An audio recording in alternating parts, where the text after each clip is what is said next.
राजनीति विज्ञान के बीए प्रथम वर्ष के प्रथम प्रश्न पत्र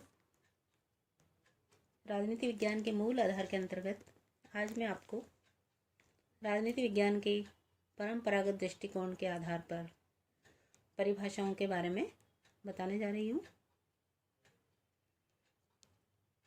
राजनीति विज्ञान के बारे में पूर्व में जो हमने चर्चा की कि ग्रीक शब्द पॉलिस यानी नगर राज्य से संबंधित गतिविधियों को उस समय यूनान में राजनीति के नाम से पुकारा जाता। राजनीति विज्ञान के परंपरागत दृष्टिकोण के आधार पर यदि हम परिभाषाओं की चर्चा करें तो इसको तीन अर्थों में हम विभक्त कर सकते हैं। पहली परिभाषा है राज्य के अध्ययन के रूप में राजनीति विज्ञान। ब्लंचली, गार्नर, गैरिस और कौटिल्य इन सभी विचारकों ने राजनीति विज्ञान की परिभाषा केवल राज्य के अध्ययन के रूप में की है। गार्नर ने कहा है कि राजनीति शास्त्र का आरंभ और अंत राज्य के साथ ही होता है। दूसरी प्रकार की श्रेणी की हम बात करें तो सरकार के अध्ययन के रूप में कई विद्वानों ने राजनीति विज्ञान को परिभाषित किया है,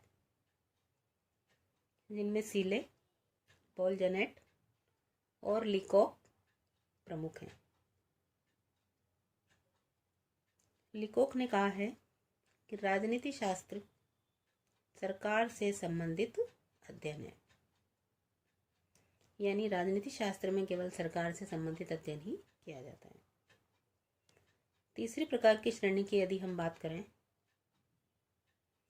तो राज्य और सरकार दोनों के अध्ययन के रूप में ये विद्वान परिभाषित करते हैं, जिनमें लास्की और डिमॉक प्रमुख हैं। लास्की ने कहा है राजनीति शास्त्र के अध्ययन का संबंध संगठित राज्यों से संबद्ध व्यक्तियों के जीवन से है। इसी प्रकार डिमॉक ने कहा है कि राजनीति शास्त्र का संबंध राज्य तथा उसकी साधन सरकार से है। इस प्रकार से राजनीति विज्ञान के परंपरागत दृष्टिकोण के अनुसार तीन अर्थों में राजनीति विज्ञान को परिभाषित किया गया।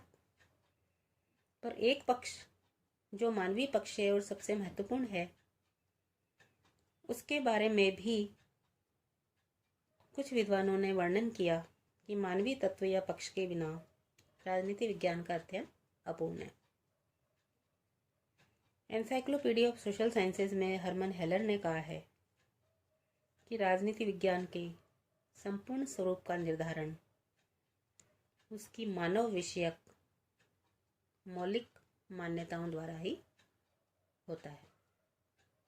तो इस प्रकार से हम कह सकते हैं कि राजनीति विज्ञान के परंपरागत दृष्टिकोण के आधार पर जो परिभाषाओं का विवेचन किया गया उसको चार श्रेणियों में बांटा गया।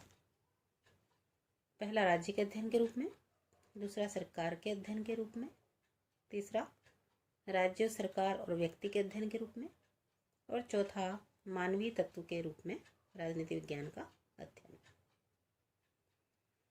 इस प्रकार से यदि हम राजनीति विज्ञान की परंपरागत परिभाषा पर दृष्टि डालें तो ये कहा जा सकता है कि राजनीति विज्ञान समाज विज्ञान का वह अंग है जिसके अंतर्गत मानवीय जीवन के राजनीतिक और इस पक्ष से संबंधित राज्य, सरकार और संबंधित संगठनों का अध्ययन किया जाता है।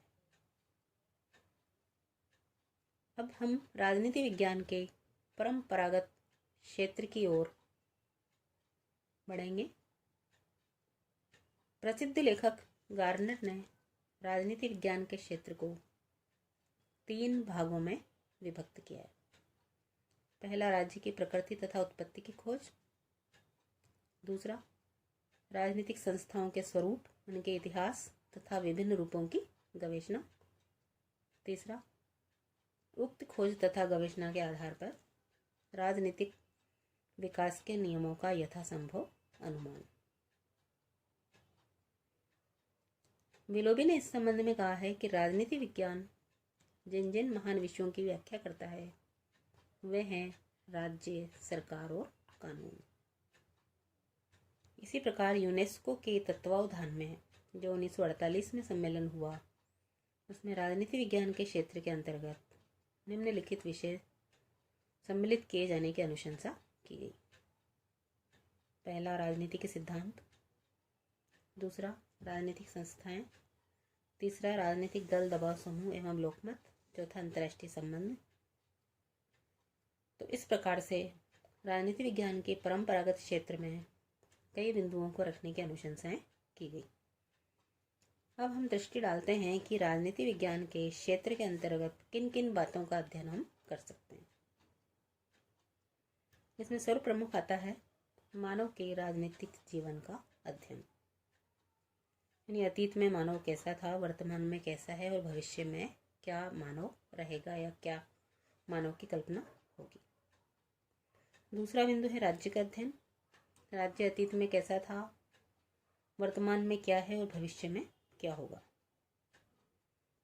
अगला बिंदु इसमें आता है सरकार विषयक अध्ययन। चौथा इसका प्रमुख क्षेत्र है राजनीतिक दर्शन का अध्ययन। गिलक्राइस्ट ने प्रमुख रूप में इसको वर्णित किया है। पांचवा बिंदु है अंतर्राष्ट्रीय संबंधों का अध्ययन। छठा इसका बिंदु है राजनय या कूटनीति का व्यापक अध्ययन। सातवां, अंतर्राष्ट्रीय विधि या अंतर्राष्ट्रीय कानून का अध्ययन। आठवां, विचारधाराओं का अध्ययन। इसमें गांधीवाद, समाजवाद, उदारवाद, मार्क्सवाद, पूंजीवाद इत्यादि का अध्ययन कर सकते हैं। नवा बिंदु है राज्य के लोक कल्याणकारी स्वरूप का अध्ययन।